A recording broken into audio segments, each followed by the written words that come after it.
विद्यार्थी मित्रांनो नमस्कार। इयत्ता 8वी इतिहासमधील 8वा धडा सविनय कायदेभंग चळवळ याचा स्वाध्याय आज आपण सोडवणार आहोत। या धड्यामध्ये सविनय कायदेभंगाची चळवळ आणि त्या संबंधातील माहिती आलेली आहे। तर सुरू करूया।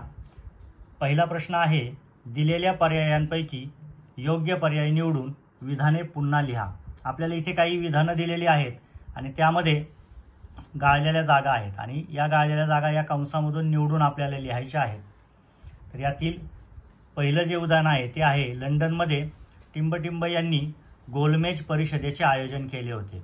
आता लंडनमध्ये जी गोलमेज परिषद आयोजित करण्यात आली होती ती रॅम्से मॅकडोनाल्ड यांनी केली होती, त्यामुळे इथे साहजिकच रॅम्से मॅकडोनाल्ड ही गाळलेली जागा आपण भरणार आहोत। यानंतर दुसरं वाक्य आहे, खान अब्दुल गफार खान यांची टिंबटिंब या संघटनेची स्थापना केली। तर खान अब्दुल गफार खान यांनी खुदाई खिदमतगार या संघटनेची स्थापना केली होती, ती आपण इथे लेखन केलेलं आहे। पुढे आहे, धारासणा सत्याग्रहाचे नेतृत्व टिंबटिंब यांनी केले। या धारासणा सत्याग्रहाचं नेतृत्व सरोजिनी नायडू यांनी केलं होतं, त्यामुळे त्यांचं नाव आपण इथे भरलेलं आहे। दुसऱ्या गोलमेज परिषदेला राष्ट्रीय सभेचे प्रतिनिधी म्हणून टिंबटिंब उपस्थित होते। तर दुसरी जी गोलमेज परिषद झाली होती तिथे राष्ट्रीय सभेचे प्रतिनिधी म्हणून महात्मा गांधी उपस्थित होते। अशा प्रकारे आपल्याला इथे जे पर्याय दिले होते ते पर्याय आपण योग्य विधानांमध्ये गाळलेल्या जागेवर भरलेले आहेत। पुढील प्रश्न पाहूया। प्रश्न 2, पुढील विधाने सकारण स्पष्ट करा।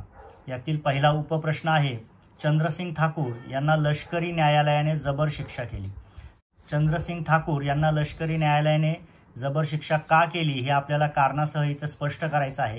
त्यासाठी आपल्याला त्या संदर्भातील महत्त्वाचे मुद्दे इथे मांडायचे आहेत। त्यातील पहिला मुद्दा आहे, खान अब्दुल गफार खान यांच्या खुदाई खिदमतगार या संघटनेने पेशावर येथे 23 एप्रिल 1930 रोजी सत्याग्रह सुरू केला होता।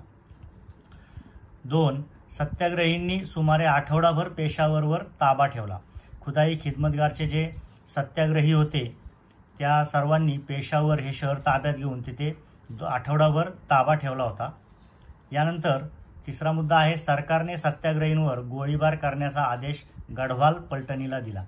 इंग्रज सरकारमध्ये गढवाल पलटण होती, सैनिकांची एक तुकडी होती आणि त्या सैनिकाच्या तुकडीला या सत्याग्रहींवर गोळीबार करण्याचा आदेश देण्यात आला होता। गढवाल पलटणीचा अधिकारी चंद्रसिंग ठाकूर याने सत्याग्रहींवर गोळीबार करण्यास नकार दिला। ही जी गढवाल पलटण होती तिचे अधिकारी होते हे चंद्रसेन ठाकूर आणि त्यांनी या सत्याग्रहींवर गोळीबार करायला नकार दिला आणि त्यामुळे लष्करी न्यायालयाने चंद्रसिंग ठाकूर यांना जबर शिक्षा दिली। अशा प्रकारे लष्करी न्यायालयाने चंद्रसिंग ठाकूर यांना जबर शिक्षा का दिली हे आपण योग्य मुद्द्यांसह इथं स्पष्ट केलेलं आहे। पुढील उदाहरण पाहूया। सोलापुरात सरकारने मार्शल लॉ म्हणजेच लष्करी कायदा जारी केला। सोलापूरमध्ये हा कायदा जारी करण्यात का याचं आपल्याला कारण इथे द्यायचं आहे। तर याचा संबंध मिठाच्या सत्याग्रहाशी आहे, त्यामुळे पहिला मुद्दा आहे, मिठाच्या सत्याग्रहानंतर देशभर कायदेभंगाच्या विविध चळवळी सुरू झाल्या। मिठाच्या सत्याग्रहानंतर संपूर्ण देशामध्ये खूप साऱ्या चळवळी सुरू झाल्या होत्या। मुद्दा 2, 6 मे 1930 रोजी सोलापुरात हरताळ पाळण्यात येऊन कामगारांनी मोठा मोर्चा काढला। तर या मिठाच्या सत्याग्रहाचा परिणाम म्हणून ज्या देशभरामध्ये विविध चळवळी सुरू झाल्या त्याचाच प्रभाव म्हणून 6 मे 1930ला सोलापुरामध्ये सुद्धा हरताळ पाळण्यात आला आणि कामगारांनी एक मोठा मोर्चा काढला होता। सोलापूरच्या कलेक्टरने मोर्चावर गोळीबार करण्याचे आदेश दिले। त्यात शंकर शिवदारे याच्यासह अनेक सत्याग्रही मारले गेले। हा जो मोर्चा निघाला या मोर्चावर सोलापूरच्या कलेक्टर यांनी गोळीबार करण्याचे आदेश दिले होते आणि त्याच्यामध्ये शंकर शिवदारे यांच्यासह अनेक सत्याग्रही मारले गेले आणि या घटनेने संतापलेल्या कामगारांनी रेल्वे स्टेशन, न्यायालये, म्युनिसिपल इमारती यांच्यावर हल्ले केले। या घटनेमुळे इतर कामगार सर्व संतापले आणि त्यांनी सर्व प्रकारच्या सरकारी कार्यालयांवर खूप हल्ले केले, त्यामुळे परिस्थिती बिघडली। त्यामुळे सरकारने परिस्थिती नियंत्रणात आणण्यासाठी सोलापुरात मार्शल लॉ म्हणजेच लष्करी कायदा जारी केला। अशा पद्धतीने या महत्त्वाच्या 4 मुद्द्यांसह आपण इथे कारण दिलेलं आहे। पुढे, पहिल्या गोलमेज परिषदेतील चर्चा निष्फळ ठरली। पहिली जी गोलमेज परिषद झाली होती त्याच्यामध्ये झालेली चर्चा ही निष्फळ ठरली, म्हणजे त्यातून काहीही विशेष असं निष्पन्न झालं नाही। असं का झालं हे या ठिकाणी आपल्याला कारणासह द्यायचं आहे। तर पहिला मुद्दा घेऊया. भारतात 1930च्या दरम्यान कायदेभंग आंदोलन तीव्र झाले होते. 1930च्या आसपास कायदेभंगाचं आंदोलन भारतामध्ये जोरात चालू होतं. भारताशी संबंधित घटनात्मक प्रश्नांचा विचार करण्यासाठी इंग्लंडचे प्रधानमंत्री रॅम्से मॅकडोनाल्ड यांनी एक गोलमेज परिषद बोलावली होती. की भारतामध्ये कोणकोणते घटनात्मक बदल करायचे याविषयी चर्चा करायची होती त्या परिषदेमध्ये. या परिषदेला विविध राष्ट्रीय पक्ष आणि संस्थानिक यांचे प्रतिनिधी उपस्थित होते, परंतु राष्ट्रीय सभेने या परिषदेत भाग घेतला नाही. या परिषदेसाठी वेगवेगळे राष्ट्रीय पक्ष आणि संस्थानिक यांचे प्रतिनिधी उपस्थित होते, परंतु राष्ट्रीय सभा जी होती, जी मुख्य संघटना होती इंग्रजांविरुद्ध लढणारी भारतीय संघटना, त्या राष्ट्रीय सभेने मात्र या परिषदेत भाग घेतला नव्हता. राष्ट्रीय सभा ही संपूर्ण देशाचे प्रतिनिधित्व करणारी संघटना असल्याने तिच्या अनुपस्थितीत कोणतेही निर्णय घेणे सरकारला अशक्य झाले, म्हणून पहिल्या गोलमेज परिषदेतील चर्चा निष्फळ ठरली.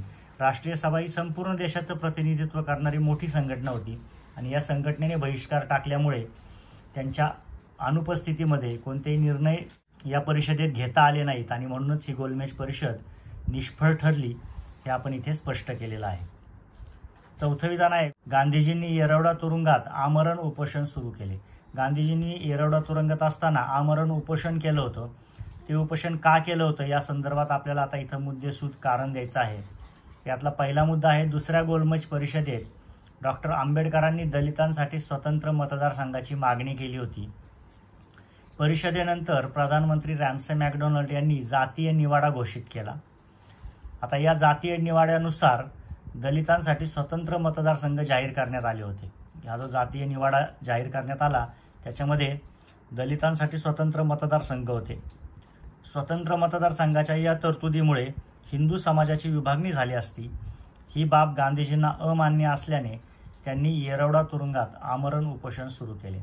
म्हणजे हा जो जातीय निवाडा घोषित करण्यात आला आणि त्यानुसार दलितांसाठी स्वतंत्र मतदारसंघ जाहीर करण्यात आले, ही रचना गांधीजींना मान्य नव्हती. त्यांना असं वाटत होतं की यामुळे हिंदू समाजामध्ये वादविवाद होतील, विभागणी होईल आणि हे त्यांना मान्य नसल्यामुळं त्याच्या विरोधामध्ये त्यांनी येरवडा तुरुंगामध्ये आमरण उपोषण सुरू केलं होतं.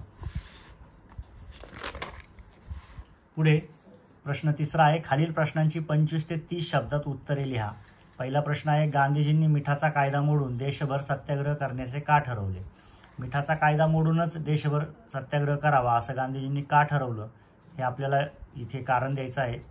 सविनय कायदेमंडळ चळवळ सुरू करण्यासाठी गांधीजींनी सरकारकडे मिठावरील कर रद्द करून मीठ बनवण्याची सरकारची मक्तेदारी रद्द करण्याची मागणी केली होती. जेव्हा सविनय कायदेमंडळ चळवळ सुरू झाली त्यावेळेसच गांधीजींनी मिठावरचा कर रद्द करावा आणि मीठ बनवण्याची सरकारची मक्तेदारी रद्द करण्याची मागणी केली होती. याचा अर्थ फक्त सरकारच मीठ बनवेल आणि विकेल अशा प्रकारची जी परिस्थिती होती त्याच्या विरोधात गांधीजींनी ही मागणी केली होती. मीठ हा सामान्य जनतेच्या आहारातील महत्त्वाचा घटक असल्याने अशा जीवनावश्यक वस्तूवर कर लादणे अन्यायकारक होते. मिठाचा सत्याग्रह प्रतिकात्मक असून सरकारचे जुलमी व अन्यायकारक कायदे शांततेच्या व सत्याग्रहाच्या मार्गाने मोडणे हा गांधीजींचा मूळ हेतू होता. तर मीठ एक प्रतीक होतं, परंतु सरकारचे इतर सर्व कायदे सुद्धा अतिशय अन्यायकारक व जुलमी होते आणि या सर्वांच्या विरुद्ध गांधीजींना आंदोलन करायचं होतं आणि त्यासाठी त्यांनी सत्याग्रहाच्या मार्गाने ते गेले. आणि या मिठाच्या सत्याग्रहामागे सुद्धा गांधीजींचा मूळ हेतू हा सरकारच्या जुलमी व अन्यायकारक कायद्यांना विरोध करणं हाच होता. सरकारने गांधीजींच्या मागण्या फेटाळून लावल्या, त्यामुळे त्यांनी मिठाचा कायदा मोडून देशभर सत्याग्रह करण्याचे ठरवले. गांधीजींनी ज्या मागण्या केल्या होत्या त्या फेटाळण्यात आल्या आणि त्यामुळे मग गांधीजींनी मिठाचा कायदा मोडून देशभर सत्याग्रह करण्याचं ठरवलं होतं.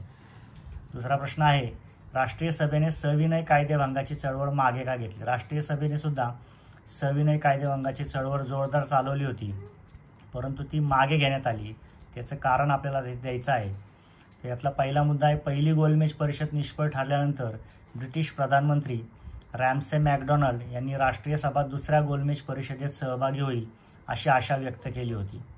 चर्चेला अनुकूल वातावरण निर्माण होण्यासाठी गांधीजी आणि अन्य नेत्यांची सरकारने तुरुंगातून सुटका केली. व्हाईसरॉय आयर्विन आणि गांधीजी यांच्यात चर्चा होऊन करार करण्यात आला. या करारात भारताच्या प्रस्तावित राज्यघटनेमध्ये जबाबदार राज्य पद्धतीचा स्वीकार करण्याची हमी सरकारने दिली. त्यामुळे राष्ट्रीय सभेने सविनय कायदेभंगाची चळवळ मागे गेली. अशा प्रकारे इंग्रजांनी आपल्या नेत्यांशी चर्चा करून प्रस्तावित राज्यघटनेमध्ये जबाबदार राज्यपद्धतीचा स्वीकार करण्याची हमी दिली होती आणि त्यामुळेच राष्ट्रीय सभेने सविनय कायदेभंगाची चळवळ मागे घेतली.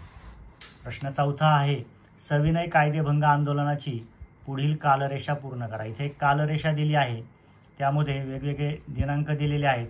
या दिनांकांना काय काय महत्त्वाच्या घटना घडल्या सविनय कायदेभंगाच्या चळवळीच्या संदर्भात ते आपल्याला इथे लिहायचं आहे. तर 12 मार्च 1930ला दांडी सत्याग्रहासाठी गांधीजींनी साबरमती आश्रमातून कूच केले. साबरमती येथून ही दांडी यात्रा सुरू झाली होती. तर साबरमतीमधून गांधीजी ज्या दिवशी निघाले दांडी यात्रेसाठी ती तारीख होती 12 मार्च 1930. 6 एप्रिल 1930ला दांडी सत्याग्रह झाला. दांडी येथे मिठाचा कायदा मोडला गेला. 6 एप्रिलला दांडी येथे हा सत्याग्रह पोहोचला आणि मिठाचा कायदा तेथे मोडला गेला. 23 एप्रिल 1930ला पेशावर येथे खुदाई खिदमतगार संघटनेचा सत्याग्रह झाला.